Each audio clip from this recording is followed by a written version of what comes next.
Hoy vamos a hablar de la diferencia entre espiritualidad y religión.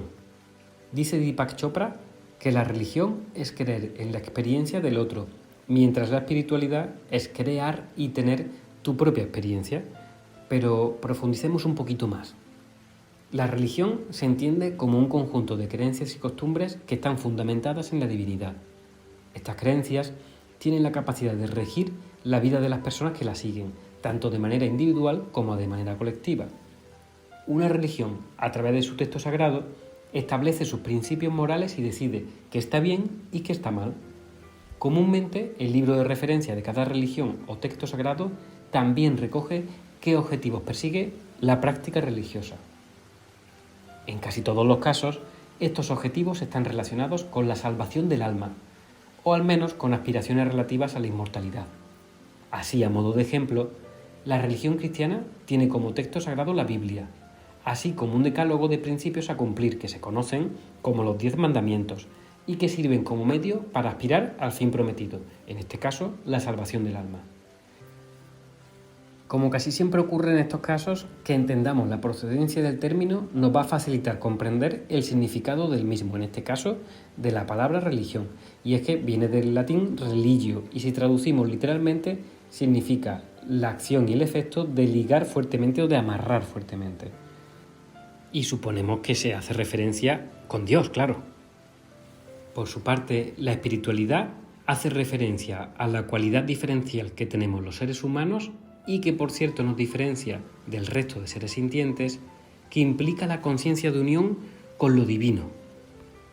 Es por tanto esa guía o esa brújula interior que nos impulsa a llevar un comportamiento coherente y alineado con nuestros propios valores morales y éticos, ayudándonos por tanto a vivir de una manera virtuosa. En cuanto a la etimología de la palabra, en este caso literalmente significa la cualidad que tenemos los seres humanos relativa al espíritu. Examinando de manera práctica ambos términos, podemos aclarar un poquito más sus significados y por tanto conocer sus diferencias.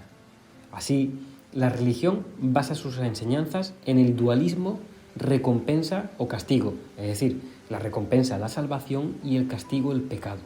Mientras tanto, la espiritualidad educa desde la unidad del ser, es decir, no usa el dualismo, sino la unidad, la unicidad. Por su parte, la religión tiene jerarquías y distintos niveles de autoridad, otorgados en función de méritos que son reconocidos por los humanos. Su estructura organizativa sigue, por tanto, una línea vertical. La espiritualidad, por su parte, no usa jerarquías y es de acceso libre. No existen autoridades y, por tanto, su difusión se realiza de manera horizontal. La pertenencia a un grupo religioso conlleva la identificación con el mismo y con sus dogmas, así como la exclusión de otros grupos religiosos con otros dogmas diferentes. Es por tanto sectaria. De este modo, y a modo ejemplo, un budista no puede suscribir a la par la religión musulmana. Por su parte, la espiritualidad es inclusiva y no sectaria. Por tanto, es posible seguir una religión y a la vez una línea espiritual. En este caso tenemos un ejemplo claro con Santa Teresa de Jesús, que era cristiana y a la vez reconocida practicante espiritual. En este sentido, su legado incluyó la práctica de la oración meditativa como vía de experimentar a Dios en nuestro corazón, que es una práctica genuinamente espiritual. Y a la par, otro de sus legados fue, por ejemplo, la fundación de su propia orden religiosa, que se conoce hoy en día como las Carmelitas Descalzas. En cuanto a la relación con la divinidad, la religión contextualiza a Dios en un tiempo y en un espacio fuera de uno y propone esperar a la muerte física para alcanzar a la divinidad. Según la tradición religiosa, esta experiencia ha de ser autorizada por un humano que goce de mayor poder político en la orden o el grupo. Es decir, llevado al caso práctico, en el caso, por ejemplo, de la religión católica, si el Papa te excomulga, pues ya no puede ir al cielo, que es el reino donde los creyentes católicos creen. Mientras tanto, la espiritualidad pone el énfasis en la realización interna de la verdad espiritual y propone que experimentemos a Dios en el presente, sin tener que esperar a la muerte física para experimentarlo. En cuanto a la práctica devocional, en la religión, esta práctica está comúnmente compartimentalizada y separada del día a día de sus fieles y sus seguidores.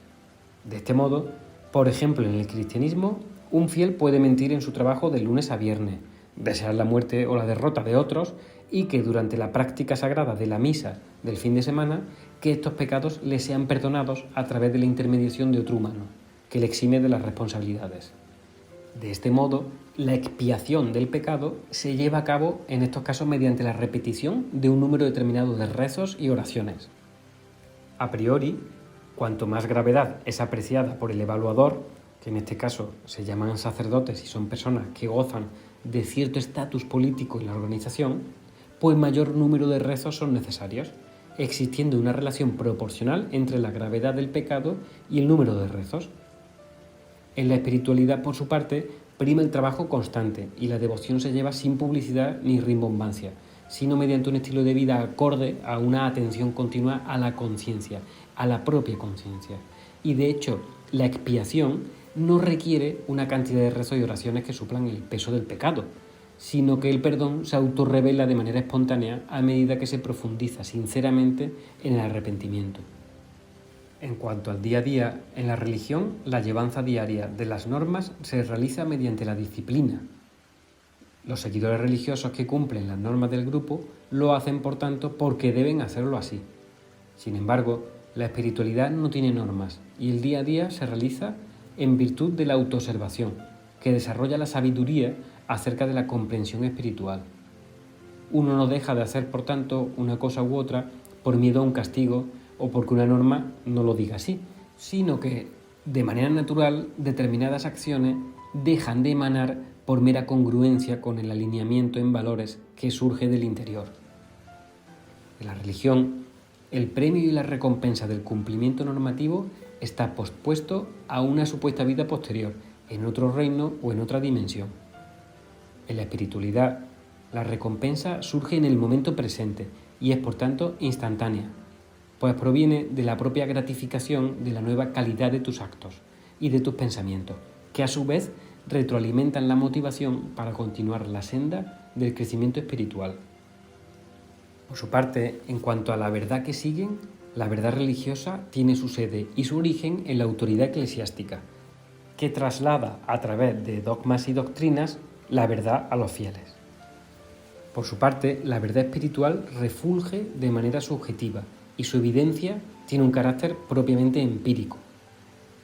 En cualquier caso, y bajo la postura subjetiva de quien habla, la validez de unas enseñanzas u otras y el grado de veracidad de las mismas saldrán a relucir cuando llegue el momento de confrontar la muerte del cuerpo físico. Y es que todas las enseñanzas, tanto religiosas como espirituales, apuntan a la vida eterna. Por tanto, si de verdad uno tuviese una verdadera fe, no habría nada que temer, ya que la vida continúa. De aquí se deduce que, por tanto, si surge el temor será porque no había verdadera fe o porque se tenía fe en algo que era falso. En cualquier caso, y al menos en mi caso particular, siento de por sí una enorme fortuna por haber recibido un adoctrinamiento religioso. Si bien llegado a un punto de evolución interior entendí que es inherente al progreso el desprendimiento de todas aquellas creencias que impliquen separación o vínculos de pertenencia con grados de exclusividad. Por su parte, cuando comencé la vía espiritual descubrí que lo ordinario era alimentarse de varias enseñanzas a la vez, en lugar de una sola, especialmente durante la época temprana. Si bien, llegado un punto en el camino, las herramientas que a modo creencia se incluyeron en la práctica espiritual se fueron soltando a demanda. Y es que, al igual que cuando se aprende a nadar, se sueltan los manguitos y el flotador porque se gana confianza en uno mismo, del mismo modo, cuando la madurez espiritual ha ido aflorando, esta ha ido dando cabida a la autoexploración, que acaba sustituyendo a las creencias y convirtiéndose en el único recurso real y confiable. De ahí la famosa frase esa de cada maestrillo tiene su librillo. En cualquier caso, hay una línea esencial que siempre será común en cualquier enseñanza válida. Se trata de elegir aquello que emana del corazón.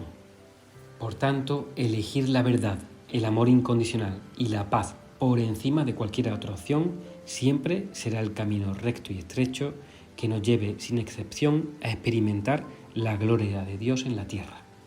Así, en cualquier religión y también en la espiritualidad, esta sencilla práctica nos acercará al reino de Dios en tierra. Así que, por tanto, como decía Carl Jung, solo se volverá clara tu visión cuando puedas mirar en tu propio corazón, porque quien mira hacia afuera duerme y quien mira hacia adentro despierta. Confío que te haya servido este vídeo y si quieres que haga más como estos, porfa déjame tu comentario y dime si te sumas al grupo de la religión o al grupo de la espiritualidad, recordando que todo está perfecto. Y si te ha gustado, porfa compártelo y suscríbete al canal y así nos ayudamos entre todos. Un saludo y un fuerte abrazo de tu amigo Joaquín.